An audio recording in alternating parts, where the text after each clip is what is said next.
پھیلائیں گے اسلام تمنا ہے ہماری. السلام علیکم ورحمۃ اللہ وبرکاتہ.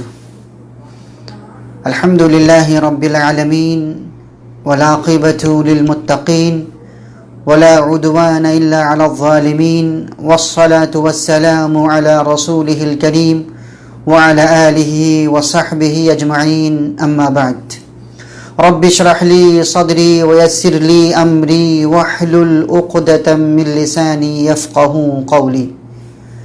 برادران اسلام، معزز سامعین، پیارے بھائیوں اور بہنوں، اللہ تبارک و تعالیٰ کی حمد و ثنا اور پیارے نبی جناب احمد مجتبیٰ محمد مصطفیٰ صلی اللہ علیہ وسلم کی ذات گرامی پر لاکھوں کروڑوں درود و سلام کے بعد آج کے درس میں خلیفہ راشد حضرت علی رضی اللہ تعالیٰ عنہ کے بارے میں چند باتیں عرض کرنے کی سعادت حاصل کروں گا. اللہ تبارک و تعالیٰ سے دعا ہے کہ الہ العالمین تو مجھے اور آپ سب کو کہنے سننے سے کہیں زیادہ اس پہ عمل کرنے کی توفیق عطا فرما. آمین.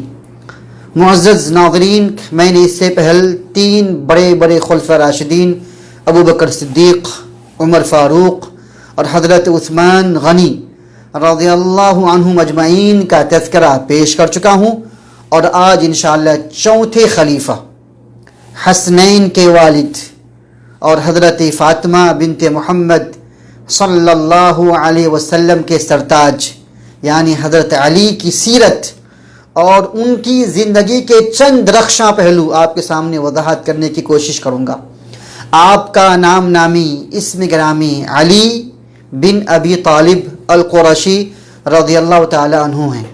آپ کی کنیت ابو الحسن ہے، اور پیارے نبی محمد رسول اللہ صلی اللہ علیہ وسلم نے آپ کو ابو تراب سے بھی خطاب کیا ہے. آپ کی ولادت کب ہوئی؟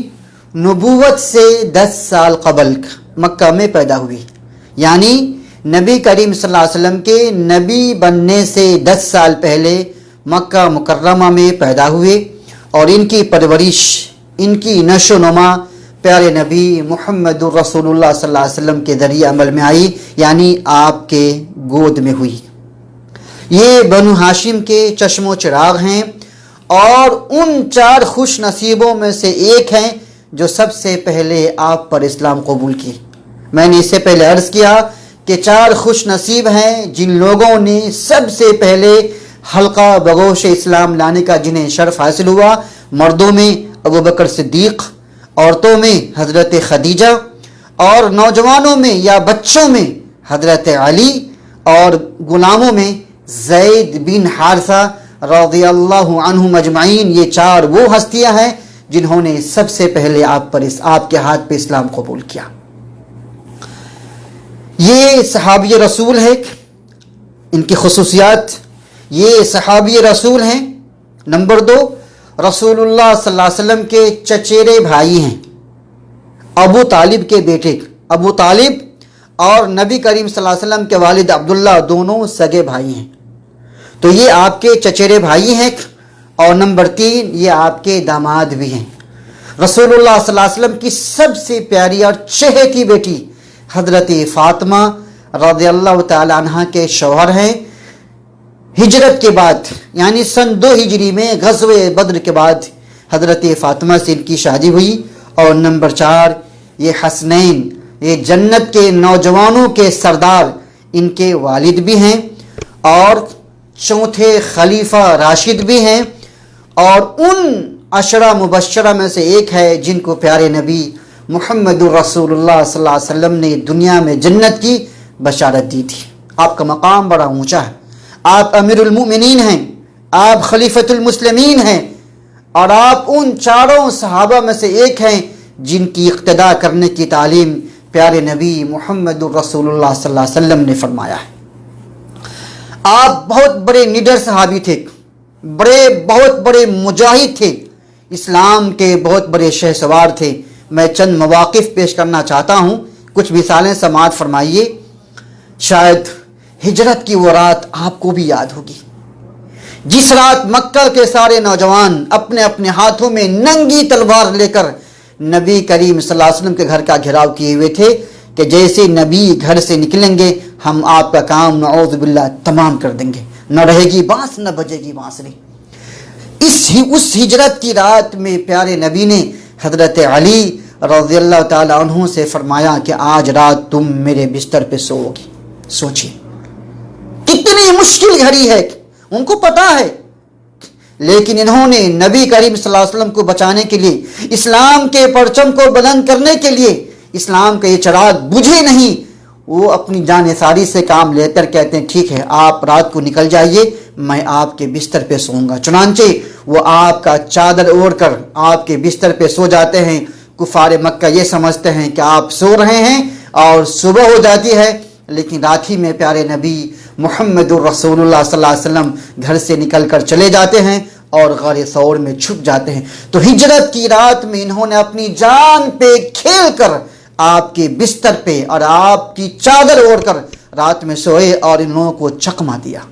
ان کو پتا تھا کہ جب صبح ہوگی اور لوگ محمد الرسول اللہ کو نہیں پائیں گے اور مجھے پائیں گے تو اپنا غصہ مجھ پر ٹھنڈا کریں گے، مجھ پر نکالیں گے، مجھے ماریں گے پیٹیں گے۔ تو کہا کہ میری جان بھی چلی جائے مجھے منظور ہے، لیکن نبی کو تکلیف نہیں ہونی چاہیے، اسلام کا پرچم جھکنا نہیں چاہیے۔ انہوں نے اپنی جان کی قربانی ہجرت کی رات میں پیش کی تھی۔ غزوہ احد کے بارے میں آتا ہے کہ کافروں کو للکارنے والے پیش حضرت علی تھے، بہت ہی بڑے شہ سوار تھے۔ غزوہ احد میں یہ آپ کے ساتھ شریک رہے، بلکہ جتنی غزوات نبی صلی اللہ علیہ وسلم نے کی ہے، جتنی جنگیں نبی نے لڑی ہیں، تمام جنگوں میں آپ کے شانہ بشانہ رہے، آپ کے ساتھ رہے، سوائے غزوہ تبوک کے۔ آپ نے انہیں مدینہ میں چھوڑ دیا، جبکہ ان کی خواہش تھی کہ میں ساتھ میں جاؤں گا، لیکن نبی نے کہا اے علی مدینہ کی حفاظت کے لیے، اہل بیت کی حفاظت کے لیے، المومنین امہات المومنین کی حفاظت کے لیے تمہارا مدینے میں رہنا بہت ہی ضروری ہے۔ چنانچہ ان کی خواہش ہونے کے باوجود پیارے نبی محمد الرسول اللہ صلی اللہ علیہ وسلم نے انہیں مدینے کی حفاظت کی ذمہ داری دی اور غزوہ تبوک میں شرکت نہیں کر سکے۔ باقی اس کے علاوہ جتنی جنگیں نبی نے لڑی ہیں یہ تمام جنگوں میں آپ کے ساتھ شریک رہے۔ یہی نہیں آپ فاتح خیبر بھی ہیں۔ خیبر یہ یہود کا بہت ہی مشہور قلعہ تھا جو آج بھی موجود ہے، اس کی فتح کا سہرا حضرت علی کے سر آتا ہے۔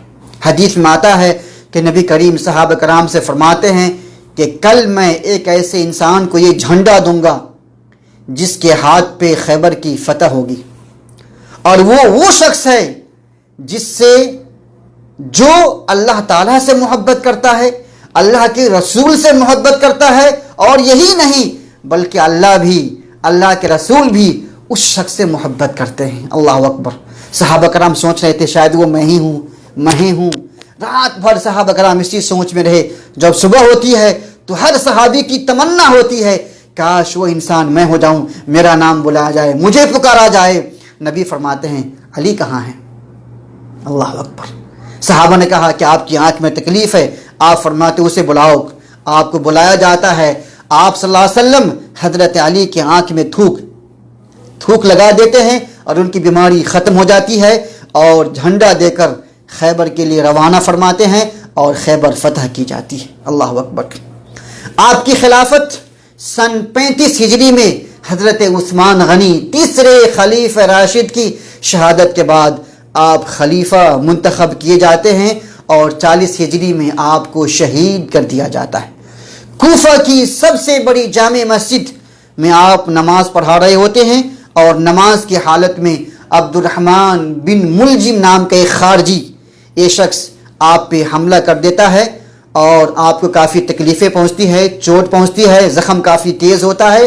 2 دن کے بعد آپ شہید ہو جاتے ہیں۔ تو اس طریقے سے حضرت علی رضی اللہ تعالی عنہ کی بھی شہادت عمل میں آتی ہے۔ خلفاء راشدین 4 ہیں، ابو بکر صدیق، عمر فاروق، حضرت عثمان اور حضرت علی رضی اللہ عنہم اجمعین۔ یہ چاروں خلفاء راشد ہیں، یہ دین کے امام ہیں، اسلام کے چوٹی کے ائمہ ہیں، اور یہ وہ چاروں لوگ ہیں جن کی اقتدا پیارے نبی صلی اللہ علیہ وسلم نے ہمیں تعلیم دی ہے۔ علیکم بسنتی و سنت الخلفاء الراشدین المہدیین من بعدی، تم لوگوں پہ میری سنت لازم ہے اور میرے بعد جو 4 خلیفہ راشد ہیں ان کی اقتداء بھی تم پر واجب ہے، اور ان کا مقام اسی ترتیب سے ہے، سب سے افضل ابو بکر صدیق، اس کے بعد عمر فاروق، اس کے بعد حضرت عثمان، اس کے بعد حضرت علی رضی اللہ عنہم اجمعین۔ یہ ہم مسلمانوں کا اہل سنت والجماعت کا عقیدہ ہے۔ لیکن شیعہ لوگ، رافضی لوگ حضرت علی کو تینوں صحابہ پہ مقدم کرتے ہیں اور کہتے ہیں کہ خلافت کے اصلی حقدار حضرت علی تھے۔ یہ غلط بات ہے، یہ غلط قول ہے، یہ شیعوں کا، رافضیوں کا ایجاد کردہ ہے، اس کا اسلام سے کوئی تعلق نہیں۔ یہ چاروں کے چاروں امام ہیں، سب کا مقام بہت ہی اونچا ہے، ہم سب کی سنت کو، اقتداء کو اپنے لیے لازم سمجھتے ہیں، لیکن حضرت علی کو ہم کسی پہ مقدم نہیں کرتے، بلکہ جس ترتیب سے خلافت عمل میں آئی ہے اسی ترتیب سے ان کو ہم مقدم کرتے ہیں۔ اسی طرح سے بہت سے لوگ حضرت علی رضی اللہ عنہ کے نام کے بعد کرم اللہ وجہ کہتے ہیں، کرم اللہ وجہ، اس کا معنی بالکل درست ہے، اس میں کوئی شک نہیں ہے، لیکن تمام صحابہ کرام کو چھوڑ کر یا خلفاء راشدین کو چھوڑ کر حضرت علی کے ساتھ اس چیز کی تخصیص کرنا یہ اہل سنت والجماعت کا عقیدہ نہیں ہے، بلکہ یہ بھی شیعوں کا عقیدہ ہے، رافضیوں کا عقیدہ ہے، جو حضرت علی رضی اللہ عنہ کو سارے صحابہ کرام سے افضل سمجھتے ہیں، اس لیے ان کے لیے تخصیص کرتے ہیں، جو کہ درست نہیں ہے۔ بلکہ افضل چیز کیا ہے کہ ہم سارے صحابہ کے ساتھ کہیں رضی اللہ عنہم ورضوا عنہ، کیونکہ قرآن میں اللہ نے فرمایا ہے رضی اللہ عنہم ورضوا عنہ، اس لیے ہم وہی کلمہ کہیں گے جو قرآن میں مذکور ہے۔ اسی طرح سے بہت سے لوگ حضرت علی کو مولا علی کہتے ہیں، یا علی علیہ السلام کہتے ہیں، یا مشکل کشا کہتے ہیں، یہ سارے غلط ہیں۔ بلکہ مشکل کشا کون ہے؟ صرف اور صرف اللہ کی ذات ہے، کوئی مشکل کشا نہیں ہے۔ اور جہاں تک علیہ السلام کی بات ہے تو علیہ السلام ان کے لیے لگاتے ہیں جو لوگ نبی ہیں یا جو انبیاء ہیں، لیکن جو صحابی ہیں انہیں علیہ السلام نہیں بلکہ انہیں رضی اللہ عنہ کہتے ہیں۔ اسی طرح سے بہت سے لوگ ابو طالب کے والد کو بھی رضی اللہ عنہ کہتے ہیں، یہ بھی درست نہیں ہے، کیونکہ انہوں نے نبی کریم صلی اللہ علیہ وسلم کی حمایت کی، آپ کی تائید کی، آپ کی مدد کی، اس میں کوئی شک نہیں ہے، لیکن مرتے وقت میں نبی صلی اللہ علیہ وسلم کی خواہش تھی کہ کم سے کم کلمہ پڑھ لیجئے، لیکن وہ کلمہ نہیں پڑھ پاتے ہیں، اسے توفیق نہیں ملتی ہے، اور وہ کہتے ہیں وہ انا علی ملت عبد المطلب، کہ میں عبد المطلب کے دین پہ مر رہا ہوں۔ اور ظاہر سی بات ہے کہ نبی کریم صلی اللہ علیہ وسلم کے آنے کے بعد عبد المطلب کے دین کی کوئی ویلو نہیں، سب کے سب منسوخ ہو چکا ہے، سب کے سب ختم ہو چکا ہے۔ نبی کریم صلی اللہ علیہ وسلم کی نبوت کے بعد آپ پر ایمان لانا واجب ہے، لہذا ابو طالب کو رضی اللہ عنہ کہنا کسی حالت میں درست نہیں، بلکہ وہ جہنم میں جائیں گے۔ اور حدیثوں میں ثابت ہے، بلکہ حدیث میں یہ ثابت ہے کہ قیامت کے دن نبی کریم صلی اللہ علیہ وسلم کی شفاعت سے جہنم کا جو سب سے ادنا عذاب ہوگا کہ ان کے دونوں پاؤں میں آگ کا جوتا پہنایا جائے گا جس سے ان کا دماغ کھولے گا، یہ سب سے ادنا عذاب ہے جو ابو طالب کو دیا جائے گا۔ لیکن آپ مسلمان نہیں ہیں، لہذا آپ کے لیے رضی اللہ عنہ کہنا یا آپ کے لیے دعائے مغفرت کرنا یہ کسی بھی حالت میں درست نہیں ہے۔ تو خلاصہ کلام یہ چاروں خلفاء راشدین کی سیرت میں نے آپ سے بیان کی ہے، اور آپ سامعین اور سامعات سے مطلوب ہے کہ ان کی زندگی سے سبق سیکھیں، ان سے فائدہ اٹھائیں۔ انہوں نے اسلام کے لیے، دین کے لیے، تبلیغ کے لیے، کلمہ توحید کے لیے اپنے آپ کو اللہ کے حوالے کر دیا، اپنی زمین، اپنی جائیداد سب کچھ قربان کر دیا۔ اللہ ہمیں بھی دین کے لیے، اسلام کے لیے، کلمہ توحید کے لیے اپنی زمین، اپنی جائیداد، یہاں تک کہ اپنے آپ کو، اپنی بیویوں کو، بچوں کو اگر قربان کرنے کی بھی نوبت آئے تو ہمیں بڑھ چڑھ کر حصہ لینے کی توفیق عطا فرمائے۔ آمین۔ وآخر دعوانا ان الحمد للہ رب العالمین، والسلام علیکم ورحمۃ اللہ وبرکاتہ۔